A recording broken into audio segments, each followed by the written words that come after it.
¿ya? Y tenemos el último tema, ya para ir terminando, tenemos a lesiones de partes blandas, ¿ya? Bueno, caso 1. Paciente deportista ocasional, tras larga caminata, sufre dolor intenso en la zona posterior del tobillo, con imposibilidad para la flexión plantar, o sea, no puede bajar el pie. Al examen se observa signo de hachazo y test de Thompson patológico. ¿Qué sospecharía? Pues esta es una ruptura del tendón de Aquiles, ¿no? Definitivamente el test de Thompson patológico, más el signo de hachazo, que es una depresión o un desnivel a nivel del tendón de Aquiles, pues es patrón neumónico de una ruptura del tendón de Aquiles. Seguimos entonces. Si hablamos de partes blancas, tenemos varias lesiones que tratar, ¿no? Vamos desde miembros superiores, miembros inferiores y rodilla, hasta el hombro, que es el síndrome manguito rotador, que ha venido mucho ahora en los últimos exámenes, tanto de NAM y de residentado médico, ¿no?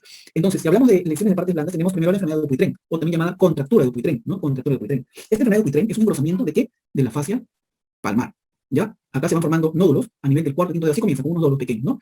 A nivel de la fascia palmar, a nivel del cuarto y quinto dedo. Estos nódulos van creciendo poco a poco hasta formarse como unas fibras, o como unos tendones muy fuertes, muy rígidos, y van poco a poco contracturando los dedos, el quinto y el cuarto dedo, ¿ya? Entonces son contracturas que comienzan con nódulo en el quinto y el cuarto dedo. Esto es más frecuente en pacientes diabéticos. La causa es desconocida y el tratamiento es quirúrgico. ¿Qué se hace? Se hacen setaplastías, ¿ya? Se quitan estos cordones fibróticos para tratar de extender estos dedos que están deformados. A veces están trafibrosis que aprietan el nervio cubital, ¿ya? Generando una mano en garra, ¿ya?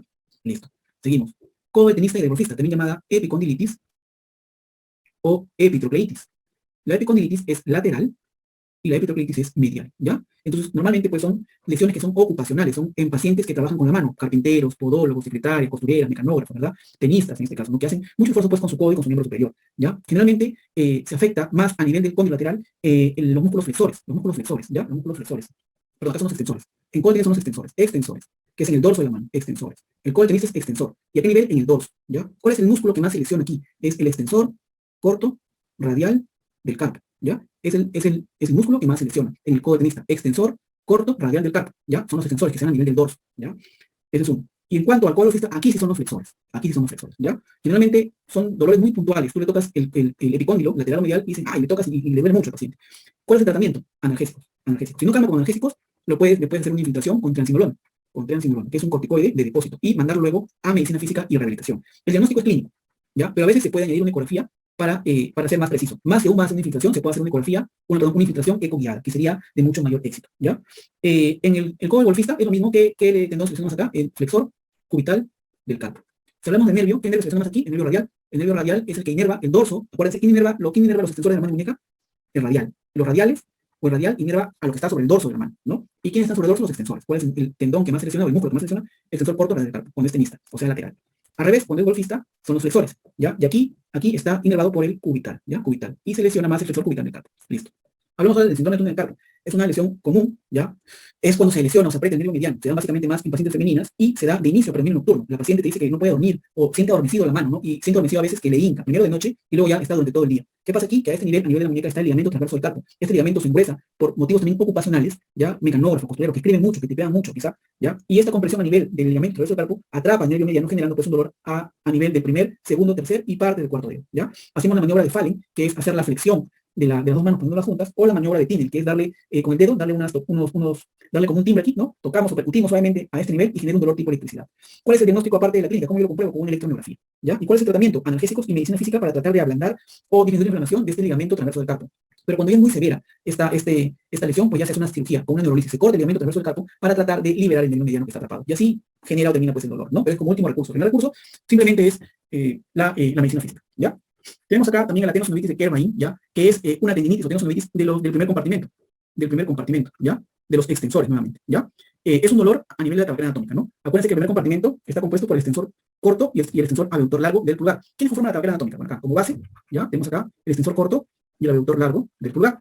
Como techo, quizá, ¿ya? El extensor largo del pulgar. Esa es la tabla anatómica. Como contenido de la tabla anatómica, ¿qué tenemos dentro de la tabla anatómica? Es un triángulo. Tenemos a la arteria, a una rama de la arteria radial, ¿ya? Y a una rama del nervio mediano, ¿ya? ¿Cuál es el piso de la tabla anatómica? ¿Se acuerdan? El escafoides, ¿no? Que acuérdense, cuando tenemos una fractura escafoides, ¿qué duele? Duele la tabla anatómica, porque es el piso de esta misma, ¿no? El piso de este es el escafoides, ¿ya? Entonces, cuando tenemos un dolor en la tabla anatómica, en un paciente que también hace o tiene su ocupación manual, ¿ya? Vamos a saber, pues, que posiblemente tenga una tenosynovitis de Kerr-Weill. El dolor es básicamente a nivel de la tabla anatómica, pero es más básicamente en el esteroide radial, ¿no? Hacemos la prueba de Finkelstein y es positiva. El tratamiento de inicio es analgésico. Si no calma con analgésicos, medicina física, podemos poner hasta una férula para inmovilizar y luego infiltración. ¿Con qué infiltro? Con triamcinolona nuevamente. La triamcinolona es un corticoide de depósito, ¿ya? Y si no calma ni con infiltración, ni con férula, ni con medicina física, por último hacemos una cirugía, ¿ya? Listo. Ganglión. El ganglión es una tumoración benigna, ¿ya? Una tumoración benigna, que se encuentra básicamente más en el dorso de la mano, El tratamiento es quirúrgico, hay que sacarlo, pero se saca solamente por dos motivos. Si crece mucho, ¿ya? Crece y se forma una bola muy grande, o si duele, nada más. Si no, no se toca. Si quiere por estética lo puede sacar, ¿ya? Hay dos tipos, dorsal, que es el más común, o volar, que está por la palma de la mano. Si es volar, hay que tener cuidado, porque a veces este ganglión se mete tanto que raspa la arteria radial y a veces cuando quieres operar te la puedes volar. O sea, te la puedes cortar, ¿no? Te la puedes cortar. A eso vamos, ¿ya? Rotura de tendón de Aquiles. La causa es desconocida por muchas veces, pero a veces simplemente se sucede con microtraumatismos a repetición. Dolor sin causa. Es un dolor, a veces con un chasquido sin causa aparente. Ya acá está haciendo el hachazo, que es este aquí, ¿no? Que es como una depresión a nivel del tendón de Aquiles, y es como si tuvieran tirado una piedra. El paciente que está a veces corriendo, está tratando y siente que tiene una piedra a nivel del talón, voltea y no hay nadie, y después no puede caminar, ve su talón y una depresión a nivel del talón de Aquiles, ¿no? Del tendón de Aquiles, perdón. Cuando ve esto, pues es muy probable que haya una ruptura de tendón de Aquiles. La maniobra de Thompson es cuando uno aprieta aquí arriba los gemelos, ¿no? Y cuando uno aprieta normalmente los gemelos, lo que hace los gemelos es elevar el tendón de Aquiles, ¿no? Cuando elevas el tendón de Aquiles, ya el paciente pues hace una flexión del pie. Cuando el tendón está roto y parte de los gemelos, no sube el pie, se queda inmóvil, ¿no? Esto no sube, ¿no? Cuando pasa esto, arriba, esto baja, ¿no? Esa es la flexión plantar. La flexión plantar es el Thompson, ¿no? Es el Thompson. Entonces, el tratamiento, cuando es una ruptura completa, es una tenorrafia. Porque cuando es una ruptura parcial, es un yeso. O sea, parcial es yeso y completa es tenorrafia. ¿Cuál es lo más común? La completa, ¿no? El 80% son rupturas completas del tendón de Aquiles, ¿no? Las tenorrafias se abre, se hace un corte a nivel del tendón de Aquiles, se sutura y luego también se pone un yeso, ¿ya? Se pone un yeso para proteger nuestra cirugía. Listo.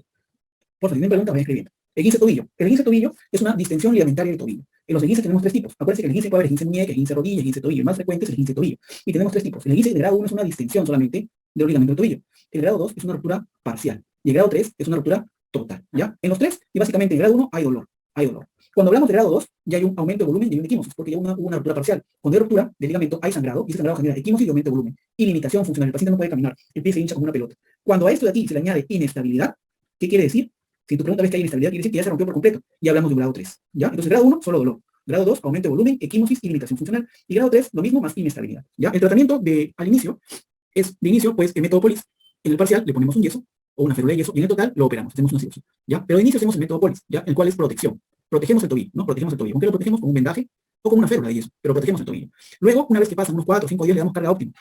Optimal load, ¿ya? En el cual poco a poco le damos carga. Depende, si es un grado 1, obviamente, ¿no? Y vamos viendo cómo va el paciente, lo vamos haciendo mover para que se rehabilite rápido. Luego, a su vez también continuamos con el hielo, ice, ¿no? Hielo, que es más o menos, el hielo se va a poner 10 a 15 minutos cada 2 horas, por 3 a 4 días a lo mucho. Luego hacemos la compresión. Esta compresión es para evitar, pues, el edema, ¿ya? Una compresión con un vendaje. Y luego también hacemos la elevación del miembro inferior para evitar también, pues, edemas. Este método es básicamente para esguinces de grado 1. Si es un esguince de grado 2, con esta característica que tengo aquí, pues vamos a poner yeso. Y si es un grado 3, vamos a preparar y pedir una resonancia magnética, ¿ya? Para planificar nuestra posible cirugía, ¿ya? Cuando hablemos de esguince de rodilla, ¿ya? Hay que acordarnos, pues, que estos esguinces de rodilla básicamente se producen en accidentes deportivos, ¿no? Y cuando nosotros tengamos en nuestra pregunta, paciente que sufrió un giro brusco, paciente que hubo un valgo o una hiperextensión de rodilla, hay que tener en cuenta algunas cosas. Por ejemplo, si hablamos de giro o de bloqueo, ¿ya? Vamos a saber o vamos a inferir que la lesión del menisco. Si hablamos de valgo, si hablamos de valgo, es la lesión del ligamento colateral medial. Y si hablamos de varo, del ligamento colateral lateral. Si hablamos de hiperextensión, del ligamento cruzado anterior, y si hablamos de hiperflexión, del ligamento cruzado posterior. Se te puede decir paciente con valgo forzado más hiperextensión, se rompe el cruzado en colateral medial, perdón, con el cruzado anterior, ¿no? Y así de acuerdo a lo que te digo.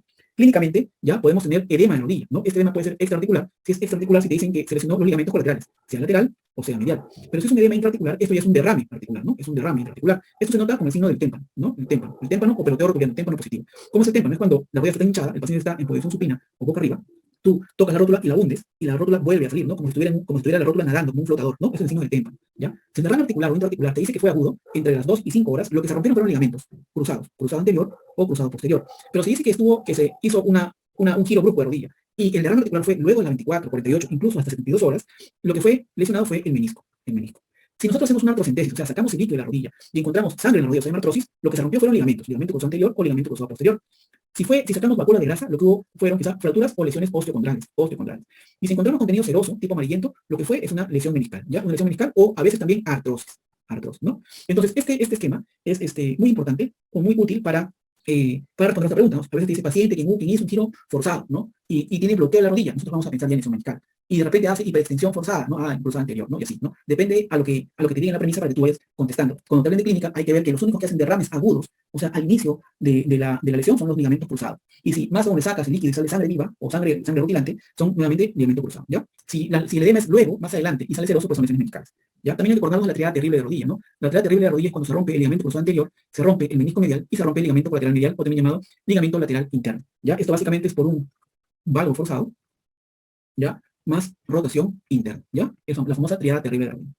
Y ya para terminar, chicos, ya vamos a hablar acerca del síndrome del manguito rotador, ¿ya? El síndrome del manguito rotador, ahora último me está gustando poner muchas preguntas del manguito rotador, ¿ya? Básicamente se da en pacientes de femenino, ¿ya? y son en pacientes que también han tenido un golpe o una caída a nivel del hombro, o en pacientes también que trabajan mucho con el brazo, pacientes que, por ejemplo, son albañiles, ¿no? Hay factores de riesgo, por ejemplo, genético, ¿no? Si el papá tuvo, el hijo también tiene. Tiene mucha cronicidad, a veces da por tratamientos oncológicos, como les había comentado, depende de la ocupación que tengas o si te has caído, a veces también por accidentes deportivos y a veces también por el uso del tabaco con pacientes que tienen el colesterol elevado. Al inicio hay un dolor en la movilidad, ¿no? Comienzan así con tendinitis, así comienzan con tendinitis en el hombro, un dolor ahí, ¿no? Luego el dolor es en la noche, el paciente no puede dormir o se levanta a medio de la noche y dice, doctor, no puedo dormir, tengo que poner mi mano abajo de la almohada para que pueda dormir, y a veces tengo un movimiento extraño ahí genera el dolor, ¿no? Y lo levanta a medio de la noche. Ese es cuando ya va a un intermedio, pero cuando ya está avanzado el paciente es tanto el dolor que genera una inmovilización, el paciente no mueve y genera una capsulitis adhesiva, o también se llama hombro congelado, ¿ya? Entonces el manguito rotador tiene 5 tendones. O sea, si vemos en la vista anterior, ese tendón del subescapular, este subescapular se va a insertar ¿dónde? En el troquín, ¿no? Acá está, acá se inserta el subescapular aquí, en el troquín, en la vista anterior, ¿ya? Subescapular. Y en la vista posterior se van a insertar los tendones más importantes, ¿ya? Tenemos aquí el supraespinoso, que es el de verde, ¿no? El infraespinoso, que es el amarillo, infraespinoso, supraespinoso, y el chiquito, que es redondo menor, ¿ya? Estos 3 tendones se insertan en el troquíter, ¿ya? Y entre los dos velocidades va, por la correa vesical, va a pasar la porción larga del bíceps. Entonces, cada tendón del hombro ya tiene una acción. Ejemplo, el más importante, o el que más frecuentemente se lesiona es el supraespinoso, esto que viene a cada rato, esto que tiene un arco doloroso disminuido. Ese tendón es el responsable de la abducción. Cuando tú abres el brazo como un pajarito, ahí generas la acción del supraespinoso, ¿ya? Entonces, el paciente que no puede elevar el brazo, tú haces elevar los brazos y un brazo eleva bien y el otro no, pues hay una lesión del supraespinoso. Puede ser tendinosis, ruptura parcial o ruptura completa, ¿ya? Si hablamos del infraespinoso, este infraespinoso hace rotación externa y aducción. Por ejemplo, rascarse la espalda. Cuando yo me rasco la espalda, ¿ya? Yo junto mi brazo a mi cuerpo, ¿ya? Y roto externo el brazo. Eso es la acción del infraespinoso. Entonces, si yo veo al paciente que va a señora rascarse la espalda y no puede, o le digo, abróchese el brasier y no puede, entonces ya estoy infiriendo que tiene una lesión del infraespinoso, ¿ya? Rotación externa y aducción. Por el contrario, rotación externa y abducción. Esta es la abducción. ¿Cómo es peinarse? Tú abres el brazo como un pajarito y te quieres peinar. Abres y rotas externo, ¿no? Esto lo hace redondo menor. A ver, señora, peínese. No puedo, doctor, no me puedo ni peinar ni abrochar el brasier. Ah, ya. Entonces es lesión del redondo menor, ¿ya? Y también por último le dices, a ver, señora, ¿puede usted rascarse el otro hombro? Y si sí lo puede, esto es rotación interna más abducción. Esta acción la hace el subescapular. Entonces, cada tendón hace una acción. Y esta es la razón, ¿ya? Cuando en su examen de salud o para el ENAM quieran más o menos ver e inferir qué tendón hace esta acción, tomen el foto de este cuadro y grábense aquí. Entonces, abducción, por ejemplo, tender la ropa o alzar la tetera, ¿no? Rascarme la espalda, infraespinoso. Peinarse, redondo menor, ¿ya? Y el hombro contralateral, ¿ya? Es el subescapular.